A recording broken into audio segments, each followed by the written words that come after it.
Preparations were underway to celebrate the second anniversary of the fall of the Bastille, July 14, 1789, the day the Revolution began. On that day, too, the National Assembly replaced the king as the true ruler of France. 2 years later, in July 1791, the National Assembly was locked into furious debate. Some claimed that the revolution had gone too far, others that it had not gone far enough.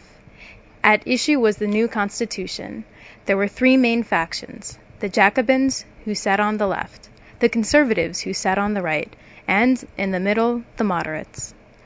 The Jacobins insisted that the revolution had just begun. They took as their guide a small book written decades earlier by Jean-Jacques Rousseau. It was called The Social Contract. Rousseau maintained that if people could contract to be part of a group and then promise to do what was best for all, the group's decisions would be untainted by selfishness. Rousseau termed this unselfish commitment the general will. He maintained that it encompassed virtue, liberty, and equality. The Jacobins wanted to replace the privileged groups of France, the king, the nobility, the Catholic clergy, with the general will of the people. But before the general will could prevail, the Jacobins believed that they must first destroy the enemies of the revolution. The Conservatives chiefly consisted of the nobility and the Catholic clergy. They deplored the National Assembly's confiscation of church land and its insistence that priests and bishops swear their loyalty to the revolution. Some conservatives cited Edmund Burke, an English writer whose Reflections on the Revolution in France had appeared a few months earlier. For Burke, freedom depended not on eliminating factions, but on ensuring a balance among them.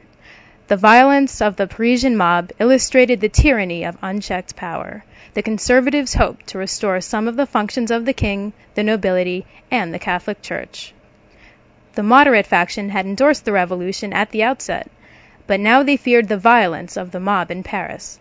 To help restore order and stability, the moderate faction proposed to retain the monarchy, but limit its power chiefly to vetoing radical legislation. The moderates also endorsed the work of Lafayette, who, as leader of the National Guard, was trying to keep the mob in Paris from running amok and overthrowing the government. Lafayette's task was not an easy one. More than a year before, tens of thousands of Parisians had invaded the palace at Versailles and dragged Louis XVI back to Paris. In June 1791, the king and his family attempted to escape from France. They were captured and returned to Paris. As the second anniversary of the fall of the Bastille approached, the king was watched incessantly by armed guards. Meanwhile, the poor of Paris sang, with demonic glee, "We'll win, we'll win. Let's string up the aristocrats from the lamp-posts." Whatever the outcome, the National Assembly's deliberations would change history.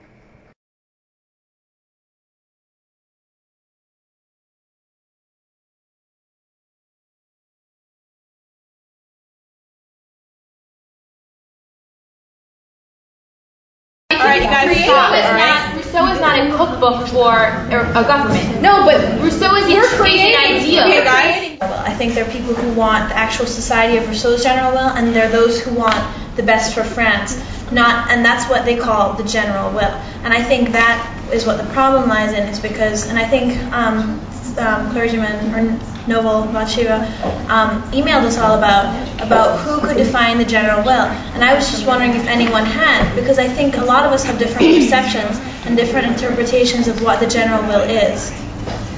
And I think that I already have defined it. The general will is where we live in a society as equals, and we don't think about our own selfish motives. We think about what is best for our society, for France in general.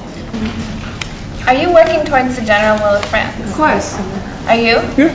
But we still don't agree, right? Yeah. So we have to keep that in mind, that just because we all are doing it, we still see things from very different angles. If we're actually all in this for the general will, then what we're worried about is how our children are going to be educated best. And if they're going to be educated best by the clergy, then we need to send them to the clergy. Everyone wants to provide a good healthcare system and a good education system to them.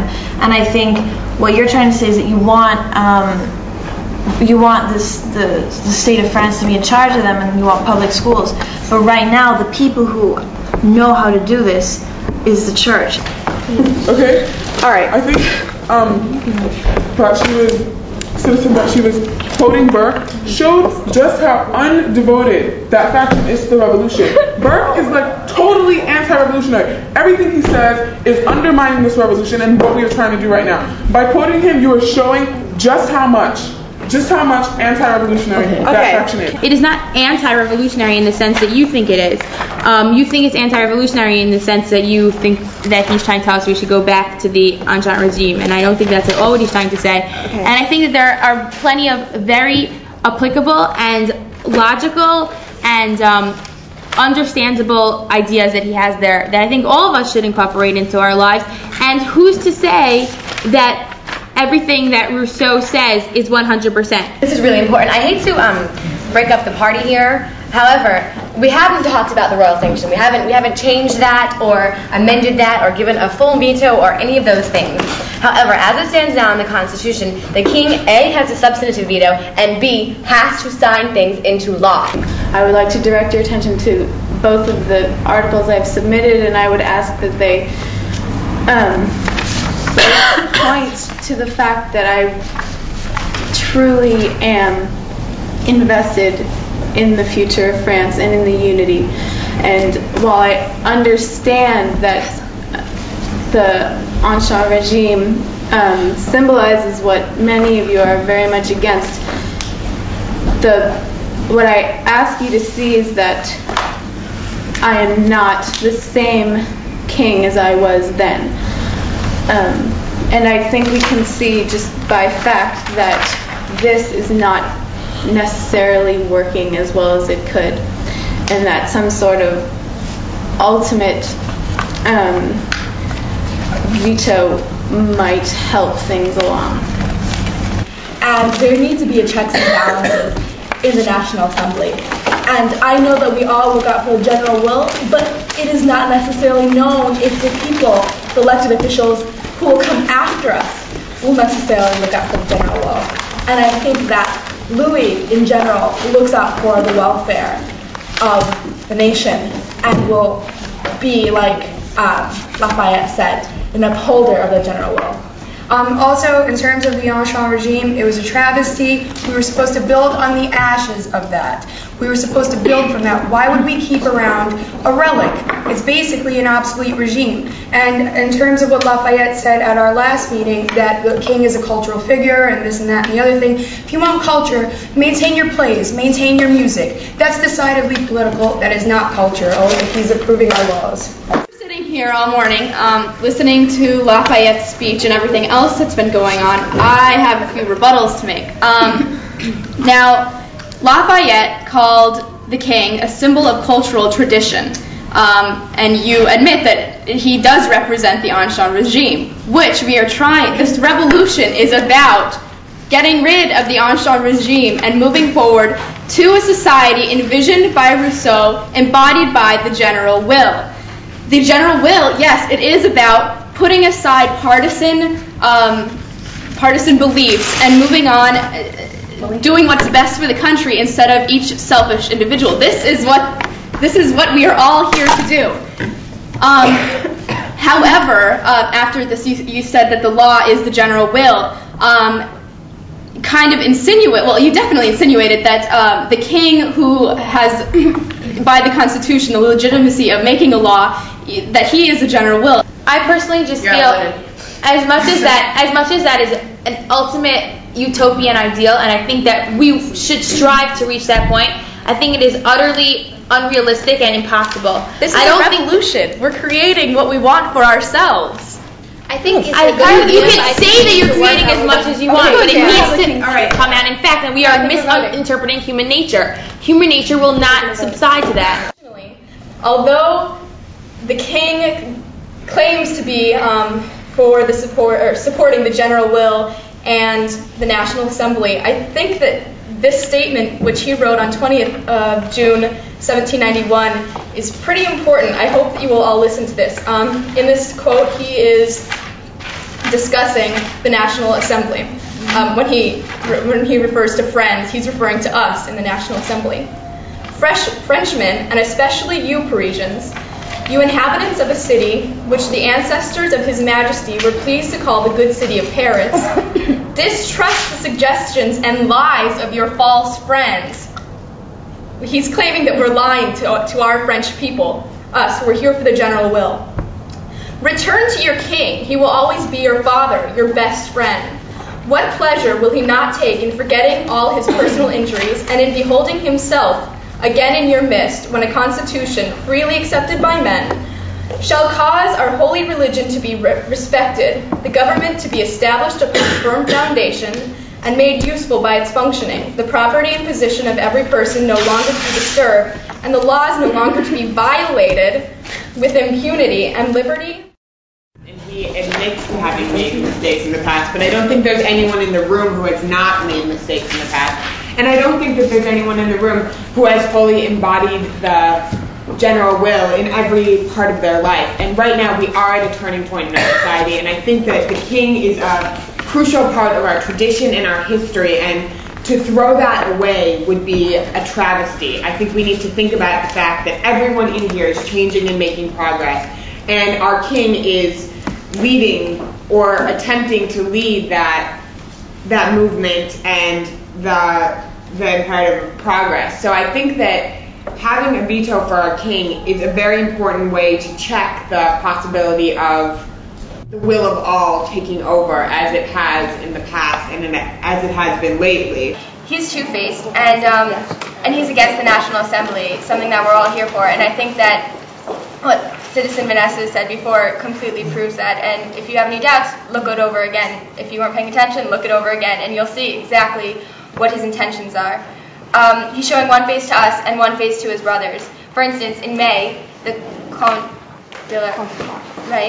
brother told him to reject the National Assembly. And you know what? We read just now that in June he did. All laws and measures passed by the National Assembly must be signed and approved by the king before they go into effect. Although the king will be a guardian of the general will, the National Assembly will have ultimate power to overturn the king's veto in a timely manner with a 2/3 majority. Here. Okay? We have decided to incite a riot, and you're supposed to That's supposed to be me.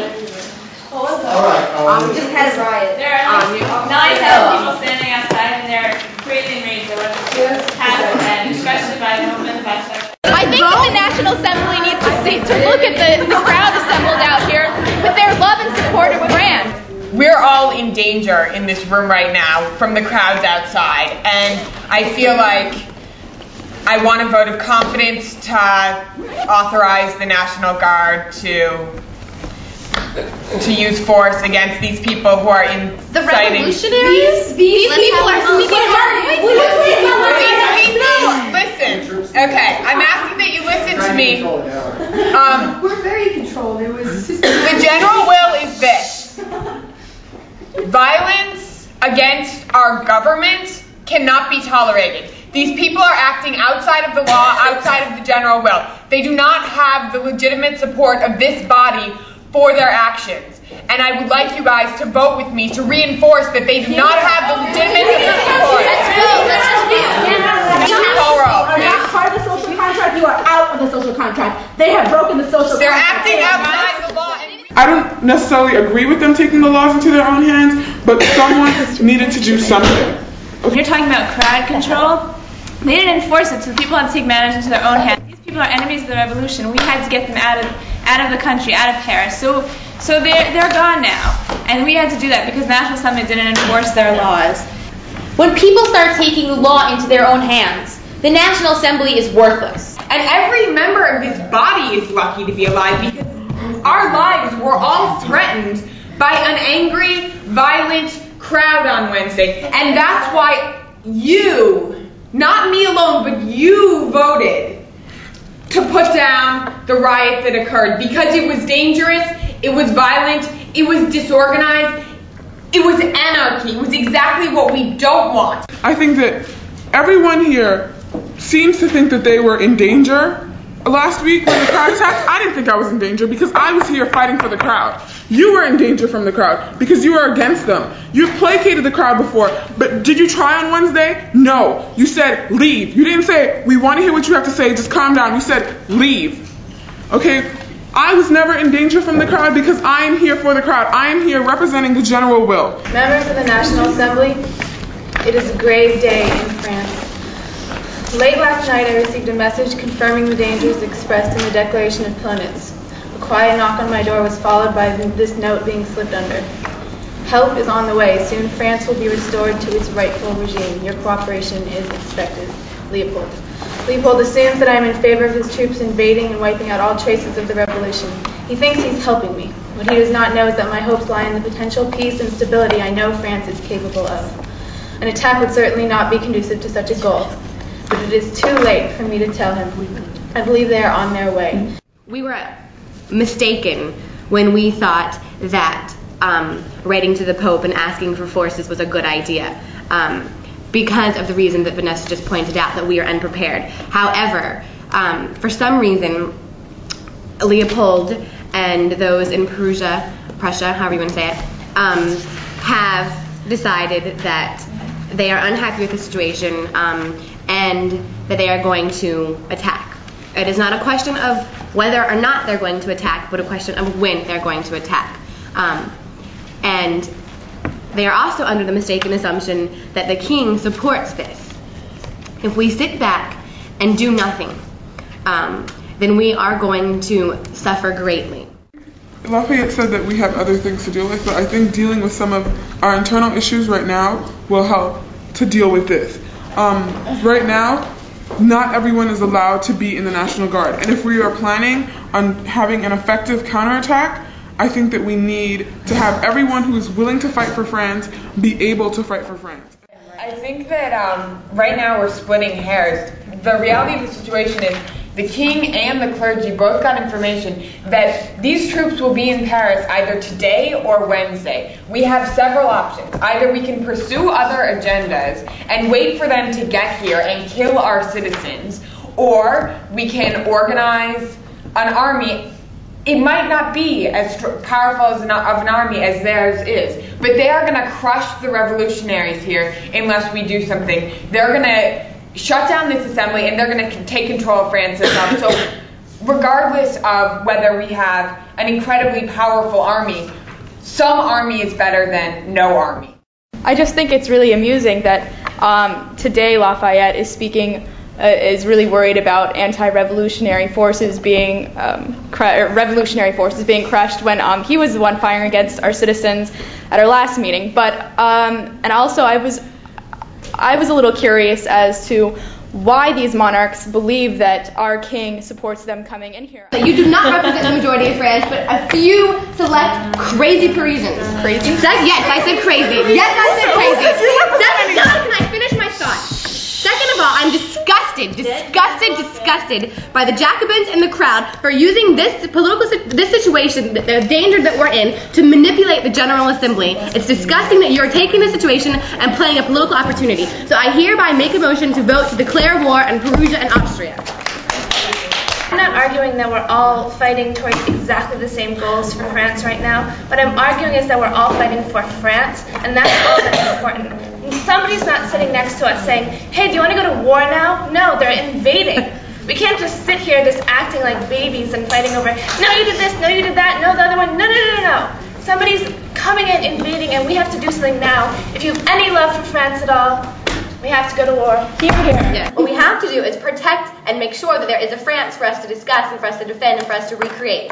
And I think the only effective way to do that is to discuss planning an army. And if we're not going to do that, if we're going to address issues of the National Guard, then I think we need to follow Lafayette's plan and address all of the issues and sit back and establish this utopian France that will be crushed. We can have this ideal, we can, serve as this textbook case of what to do and how to fix the government so that it's this perfect society, and then we'll be crushed, and it will have a good story to tell in our history books.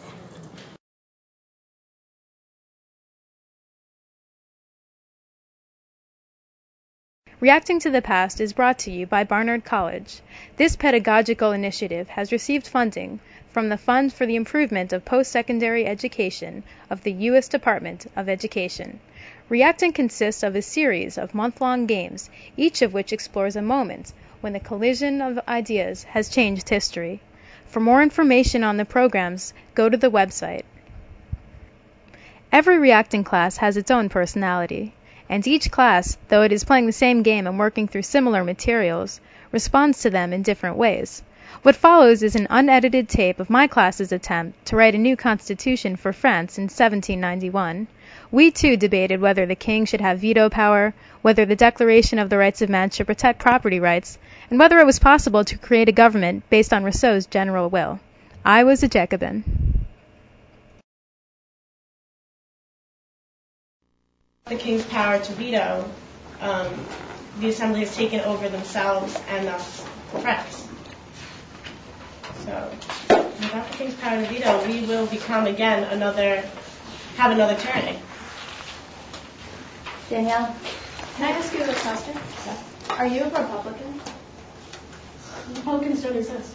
I mean, do you? No, actually, they do in the sense of, do you believe in a republic? I believe in everyone's right to vote, but I also within means, because at this point, how are we going to have every man to vote? I'm just confused because up until a few months ago, the Feuillants were Jacobins, and you guys still consider yourself Republicans, and you believe in Republican principles, or at least that's what your club stands for, moderate republicanism. And so I'm kind of confused because, I'm not hearing any solid evidence against the idea of a republic. I'm just hearing cynicism, and that's not what I thought you guys stood for. Well, I'm looking at the world as it is. You're looking at the opinions of someone I haven't even heard of. Never vote. Barnard.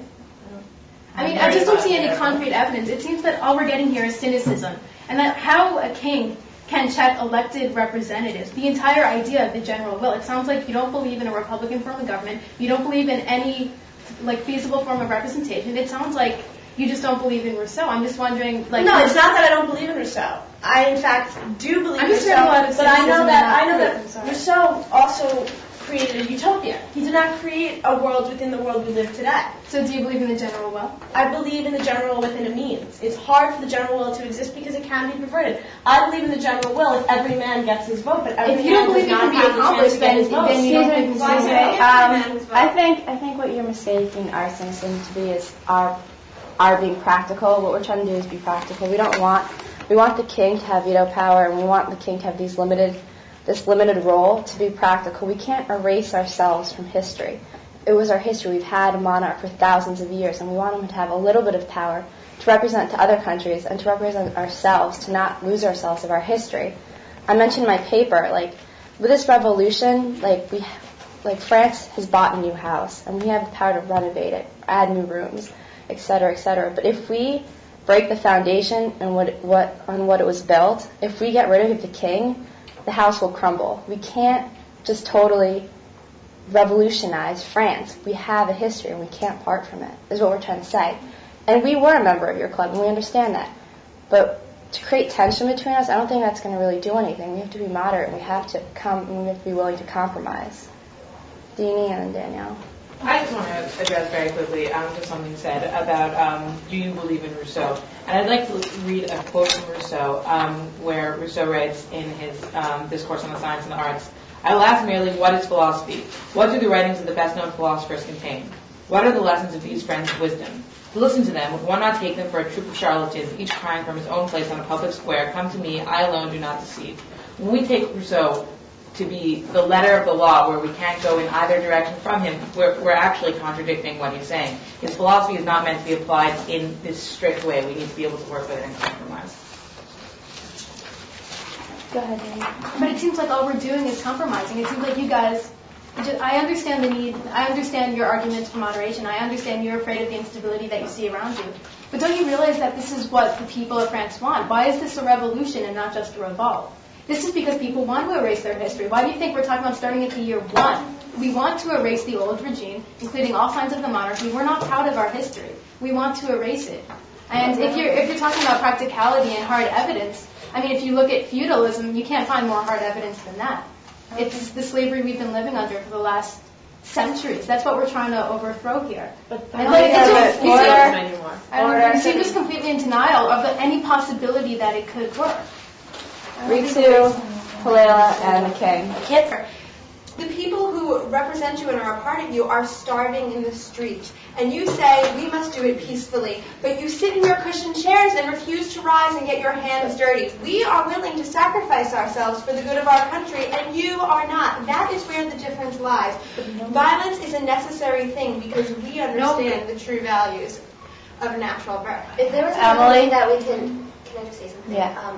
The way your voices are heard are through the assembly and through the laws that you pass, and you guys have so much more power over us, so much more privileges. I mean, this is our way of having our voices heard, and I mean, we've tried other ways. It's not like we're just barbarians and we just decided to go out and kill everyone and shoot everyone in the street. It's not that. For years and years, we've suffered, and this is the way we found out that our voices will be heard, by going out there and showing you guys what it is exactly we can do, how desperate our situation is, the fall of the Bastille, all of that. I mean, those are those big revolts are the ones that led to actual actions towards our cause.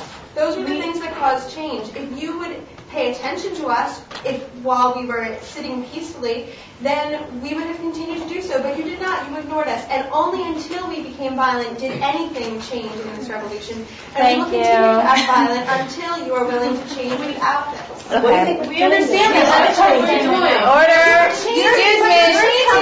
Ignore the crowd when they're changing for your own luxuries, not for the you're not even here. You guys are doing. Thank you. Ignore the crowd. We are going to talk about. Emily. Ignore this. Exactly. I mean, your attitude towards us is ignoring. They have no clue what they're talking about. Emily, go ahead. Emily, go ahead. I think we all agree that our system of government needs to be changed. I mean, we had this analogy of like the foundation built on the king, and without the king, our house will crumble. Just notice that everything seems to depend on our king. Like, once he's gone, our government is supposed to crumble. Do you remember the analogy, Bishop, in the Bible, which talks about the house on the sand and the house on the rocks? That the fool builds his house on a foundation of sand, and it seems stable, but when the storm comes in, it washes the foundation away and the house will fall. But the house built on a foundation of rocks will, last through the elements. Therefore, we can't have a foundation on a king because he's one person. He can die, he can commit treason, he could be assassinated, and then our nation will fall. Therefore, we can't rely on the king based on this, not just his moral rectitude, forget his personal stuff, just based on the fact that we base our entire government, our symbol, our history, our finances, our economy, our army, our navy, and our laws on one person. That is not a good foundation. That's a foundation of